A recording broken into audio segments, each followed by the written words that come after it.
नमस्कार, मी सारिका. आज मी करते वाटाण्याची चमचमीत भाजी. बटाटे मोठे असूनसुद्धा आपण त्याच्यामध्ये 1 वाटी पाण्यामध्ये ती भाजी शिजवता येते. तर बघा कसं मोठे 2 कांदे चिरून घेतले, कढई ठेवली, त्याच्यामध्ये तेल घालायचं.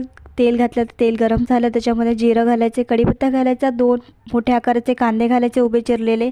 कांदा 2 मिनटं परतवलं तर त्यामध्ये मोठे बटाटे कापलेले 2 घालायचेत.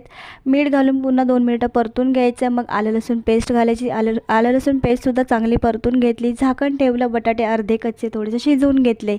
मग त्याच्यामध्ये टोमॅटो घालायचं, हळद घालायचं आहे, मीठ घालायचं आहे, मालवणी मसाला, थोडंसं पाणी, मटार असं सगळं घालून पुन्हा चांगलं परतून घ्यायचं आहे. झाकण ठेवायचं, त्यावर पाणी घालायचं.